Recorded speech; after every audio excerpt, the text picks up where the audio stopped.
Salut à tous, ici Nopesto pour Liberty Records. J'ai décidé de faire une petite vidéo pour aborder la sortie de l'état d'urgence sanitaire et de l'arrivée du pass sanitaire. Pass qui est censé nous rendre notre liberté tout en nous soumettant à plus de contrôle. Alors je sais pas ce qui se passe, je sais pas pour vous, mais je sens dans l'air comme une petite odeur assez désagréable, assez âcre. Oui, ça sent vraiment pas bon en France et en Europe.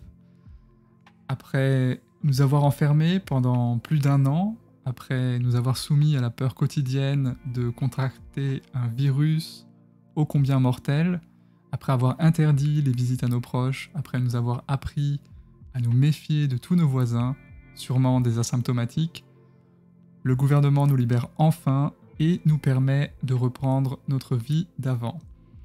Il a en effet adopté la loi du 31 mai relative à la gestion de la sortie de crise sanitaire.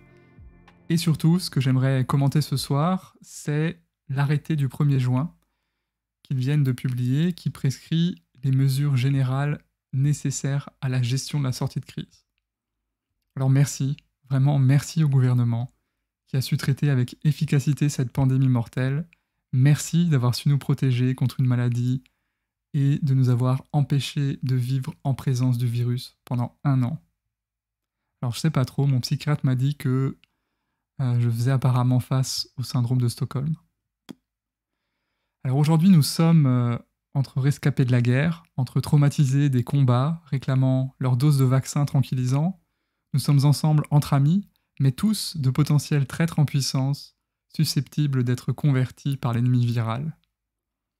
On nous dit qu'on a gagné la bataille et qu'on peut retrouver notre territoire, mais pourtant, j'ai vraiment l'étrange impression d'avoir perdu la guerre. Alors on va parler d'abord de la fin d'une liberté en France et en Europe et de la division du peuple. Et oui, la liberté n'est malheureusement plus dans le même état que lorsque nous l'avions quittée avant la pandémie de Covid. Bienvenue dans le monde d'après.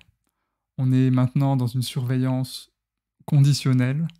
Vous êtes libre, mais quand même pas trop. Il ne faudrait pas vous faire oublier qui est aux commandes. Alors la loi sur la sortie de l'état d'urgence sanitaire, ou on devrait plutôt dire loi pour promouvoir et imposer la vaccination, est passée. Et dans cette loi, il y a plusieurs choses notables. Alors, ce qui est incroyable mais vrai, c'est que le pass sanitaire est validé.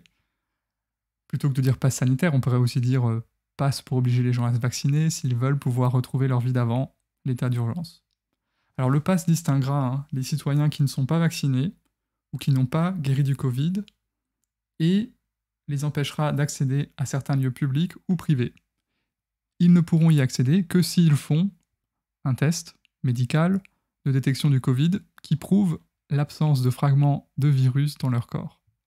C'est coûteux, ça prend du temps, c'est de l'organisation, et ça place la personne dans un état d'anxiété, bien sûr, parce que si elle est en positive, eh bien, elle va se retrouver en quarantaine et tout ce qui va avec, même si elle ne se sent pas malade. Du coup, ça a une conséquence, c'est qu'aujourd'hui, les gens se vaccinent non pas pour le bénéfice de santé attendu, mais surtout pour pouvoir retrouver une vie normale. Une vraie soumission au diktat sécuritaire. Alors soit dit en passant, le test de détection du Covid ne détermine absolument pas si l'on est malade ou contagieux. Il détermine simplement la présence d'ARN du virus et on peut avoir du virus dans le corps sans être contagieux. Faudrait voir pour ça plus en détail la définition de ce qu'est un portage viral. Aussi, pour moi, c'est tout simplement une discrimination entre citoyens selon un critère arbitraire, qui n'est pas un critère de santé, car être guéri du Covid ou avoir eu la maladie, ça n'empêche pas d'être porteur ni contaminant. Même s'il faut le dire, ça diminue quand même l'occurrence. Alors ce pass, c'est malheureusement pas non plus une spécificité nationale, et il sera valable dans le futur sans doute à l'échelle européenne. Ainsi, pour passer les frontières, par exemple, ce sera de nouveau des tests à effectuer et son pass à présenter si on n'est pas vacciné. Alors le pire, c'est que ces règles arbitraires de ce pass, elles seront spécifiques à chaque pays et que les données médicales de ce pass seront gérées par des partenariats publics-privés avec un échange de données à l'échelle européenne. Et je peux vous garantir que ça officialise pour de bon l'ouverture d'un marché juteux européen sur les données médicales privées pour l'industrie et une réelle perte d'intimité et de confiance pour les citoyens. Alors maintenant, on va voir ce qu'il y a dans cette loi. Alors je vous l'affiche à l'écran. On va notamment parler plutôt de l'arrêté du 1er juin, qui prescrit les mesures générales nécessaires à la gestion de la sortie de crise sanitaire. Alors il y a un article qui est intéressant, c'est l'article 5, qui est concernant les dispositions de la vaccination. Alors, je ne vais pas vous lire l'article en entier, ce serait un peu long. Je vais plutôt vous résumer ce que moi j'ai compris de ces articles. Alors, je suis un simple citoyen, je ne suis pas un spécialiste. Si je fais des erreurs ou si vous voyez des erreurs, n'hésitez pas à me le dire en commentaire. Alors, dans l'article 5, en fait, ce qu'on voit, c'est que les différents personnels autorisés à vacciner et à prescrire le vaccin est étendu. C'est-à-dire que les sages-femmes, les pharmaciens, les infirmiers peuvent prescrire et administrer des vaccins, ainsi que les chirurgiens dentistes qui ont suivi une formation spéciale. Donc ça, c'est un vrai élargissement des personnes pouvant vacciner, ce qui n'est pas forcément mal en soi si on considère que la stratégie vaccinale est une bonne stratégie. Il faut qu'il y ait plus de gens pour vacciner. Dans l'article 11, un autre gros changement qui est amené par cet arrêté, c'est la télémédecine. La télémédecine devient autorisée, notamment pour des professions qui normalement se font en pratique physique directe, par exemple pour des kinés, etc. Alors c'est un gros changement, on sait que la télémédecine c'est dans l'air du temps, mais attention tout de même à ce que cette pratique qui est médicale, la pratique médicale en général, qui est devenue déjà assez distante entre médecins et patients, ne devienne pas une pratique médicale du sans contact. Alors, je précise bien que normalement, cet arrêté ne s'applique que jusqu'à la fin de la sortie de l'état d'urgence, normalement, mais par contre, on voit bien dans ce décret qu'il n'y a pas de date fixe et que le ministre se réserve le droit de poursuivre ou même de changer des choses dans ces arrêtés en fonction de la situation médicale et sanitaire du pays. Donc là, c'est vraiment à l'appréciation en fait, du gouvernement. Il n'y a pas de critères qui sont stricts et bien définis. Donc ça, c'était pour l'article 11, la télémédecine. Ensuite, un autre article que j'ai trouvé intéressant, c'est l'article 14. Dans cet article, on voit qu'il y a vraiment une incitation au test de dépistage, avec une prime pour le dépisteur quand le test revient positif. Une sorte de prime de risque, si j'ai bien compris.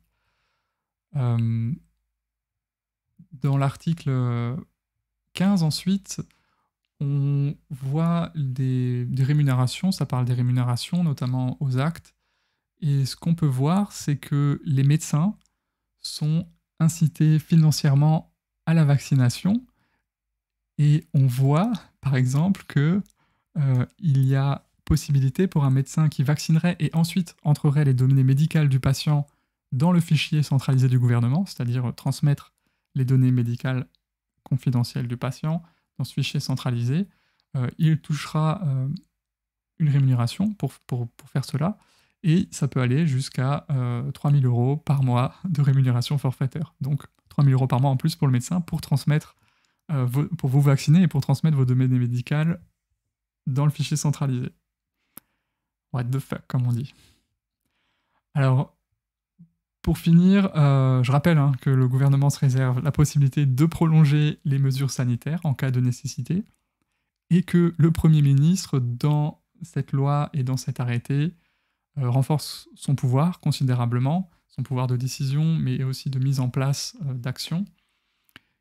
Et une chose pour laquelle je n'ai pas encore parlé, mais il y a quand même dans cette loi une limitation des possibilités de rassemblement, et donc de manifestation, possiblement. Alors selon qui, selon quoi, selon quels critères et objectifs, c'est pas très bien défini, on sait pas trop, mais ce sera sans doute à l'appréciation du gouvernement. Donc pas très positif pour les libertés publiques.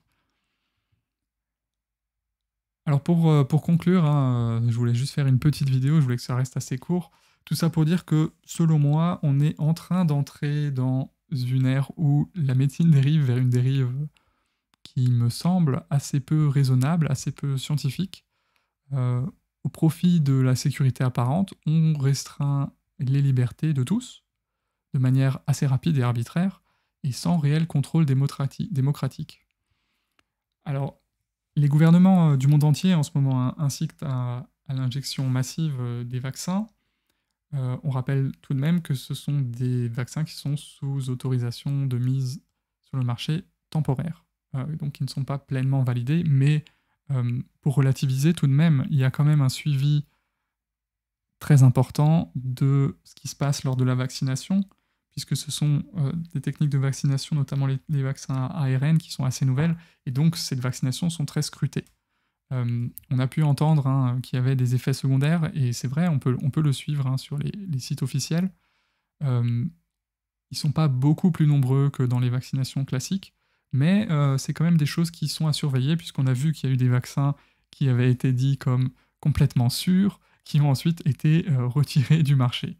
Donc ça montre que, bon, quand les scientifiques dans les grands médias nous disent que quelque chose est complètement sûr, il faut quand même se méfier de leurs paroles, parce qu'on voit qu'au final, c'était pas le cas. Donc voilà, les vaccins, ça peut être intéressant, mais il faut quand même réfléchir aux bénéfices et aux risques et aux coûts que cela peut avoir.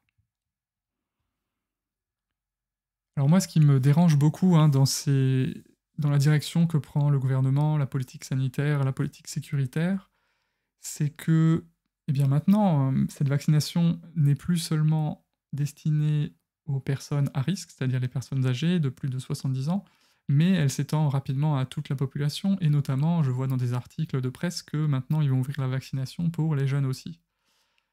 Et les adolescents, qui sont pourtant des populations qui sont très peu à risque. Alors, en soi, on pourrait se dire c'est pas très grave, c'est qu'un vaccin, c'est sans doute un médicament qui peut fonctionner, sauf que donc c'est des vaccins qui sont toujours sous AMT, donc qui n'ont pas été évalués pleinement, et notamment sur le long terme.